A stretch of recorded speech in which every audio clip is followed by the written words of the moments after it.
Magandang araw mga kababayan. Ito ang Balitang Pinas. Ngayon, pag-uusapan natin ang isang mahalagang usaping yayanig hindi lamang sa Kongreso, kundi sa mismong pundasyon ng ating gobyerno.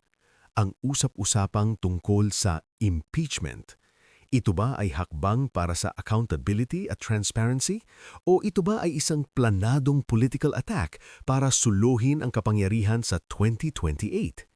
Himain natin ang katotohanan. Sa politika, walang permanenteng kaibigan at walang permanenteng kaalyado. Mayroon lamang permanenteng interes. Noong 2022, nasaksihan natin ang pinakamalaking alyansa sa kasaysayan ng modernong politika sa Pilipinas, ang Uniteam. Pero sa loob lamang ng 2 taon, ang supermajority ay tila nagkakaroon ng malalalim na lamat. Ngayon, ang usapin ng impeachment laban sa ikalawang pinakamataas na opisyal ng bansa, si Vice President Sara Duterte, ay hindi na lamang bulong-bulungan sa mga kapihan. Ito ay nagiging mainit na debate sa loob ng batasan. Ang tanong na dapat nating sagutin, kung matutuloy ito, handa ba ang Pilipinas sa magiging kapalit nito? Ito ba ay hustisya o simula ng isang malaking gulo? Habang ang headlines ay nakatuon sa mga sagutan sa media at sa issue ng confidential funds, ang mas malalim na kwento ay nagsisimula dito. Kailangan nating balikan ang context.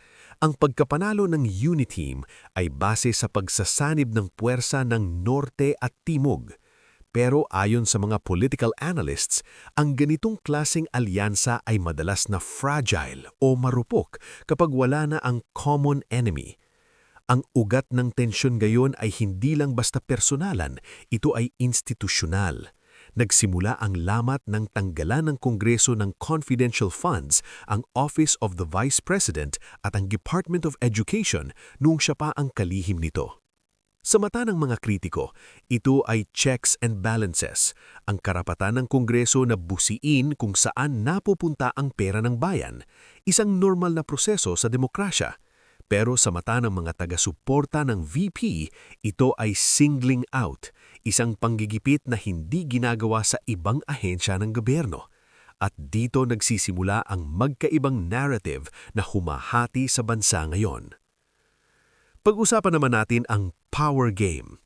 Analysts suggest na ang nangyayaring ito ay hindi hiwalay sa parating na 2028 presidential elections. Sa politika, ang impeachment ay isang nuclear option. Ito ang pinakamabigat na sandata ng lehislatura. Pero bakit ito lumalabas ngayon?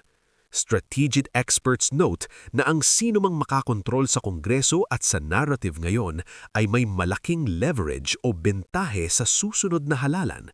Kung hihina ang impluensya ng Duterte brand, sino ang makikinabang? Kung mapatalsik o mapahina ang VP, sino ang papalit sa vacuum ng kapangyarihan? Ito ay labanang ng machinery at public perception. Sa huli, isang tanong ang dapat nating pag-isipan. Ano ang buong katotohanan? At sino ang tunay na naaapektuhan?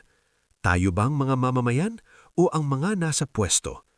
Kung gusto mo ng mas malinaw, mas malalim at mas diretsyong paliwanag sa mga mahahalagang issue, mag-subscribe sa Balitang Pinas para sa mas marami pang Tagalog explanation.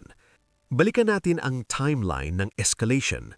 Mula sa tahimik na alyansa, nakita natin ang sunod-sunod na pangyayari. Una, ang pagtanggal ng confidential funds. Ikalawa, ang verbal exchanges sa pagitan ng pamilya Duterte at ng pamunuan ng Kamara. Ikatlo, ang pagbibitiw ni VP Sara bilang DepEd Secretary. Ito ay classic na action-reaction cycle. Bawat galaw ng isang kampo ay may katapat na countermove mula sa kabila. Ang dating unity ay napalitan ng political realignment. Ang dating magkakasama sa entablo, ngayon ay nasa magkaibang panig na ng bakod pagdating sa mga pulisiyang panloob at maging sa foreign policy. Ngayon nasa breaking point na tayo. Ang usapin ng impeachment ay hindi na lang theoretical. May mga grupong nagtutulak nito base sa aligasyon ng misuse of public funds at betrayal of public trust. Ito ang mga terminong legal na may mabigat na kahulugan. Kapag sinabing impeachment, hindi ito simpleng kaso sa korte. Ito ay political trial. Ang hurado ay ang Senado at ang taga-usig ay ang Kongreso. Ang tanong, sapat ba ang ebidensya o ito ay numero-numero lang sa Kongreso? Huwag nating kalimutan ang global context.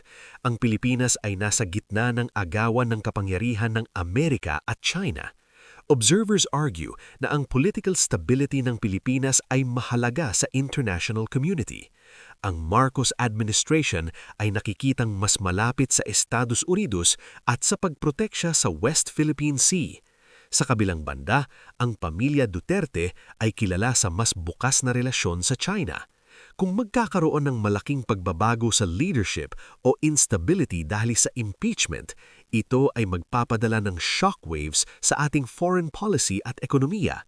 Ang mga investors ayaw ng gulo, ang mga allies gusto ng predictability. Kaya ang labanang ito ay hindi lang lokal, nakatingin ang buong mundo.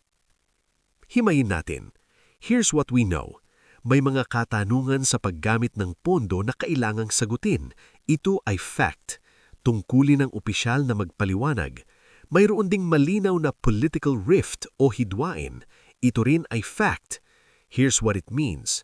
Ang impeachment magiging double-edged sword. Kung itutuloy nila ng Kongreso, kailangan nilang tiyakin na ironclad o matibay ang ebidensya.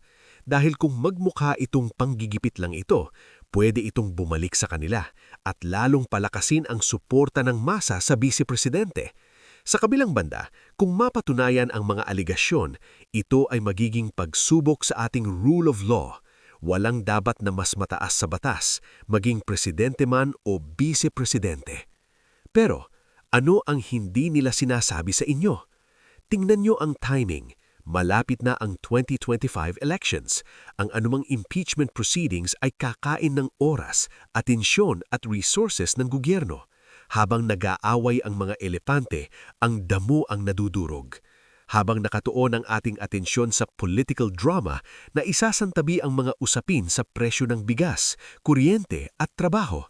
Ang strategic silence ng ilang player ay dapat ding bantayan. Sino ang tahimik?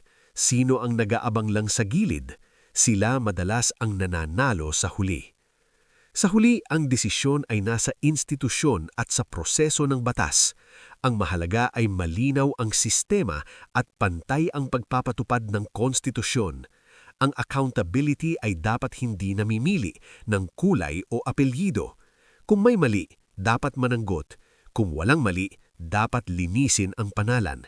Ganoon kasimple ang dapat na takbo ng hustisya.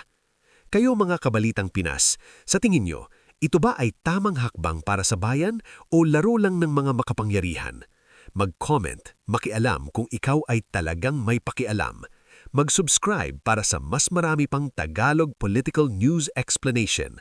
Magandang araw, Kabalitang Pinas!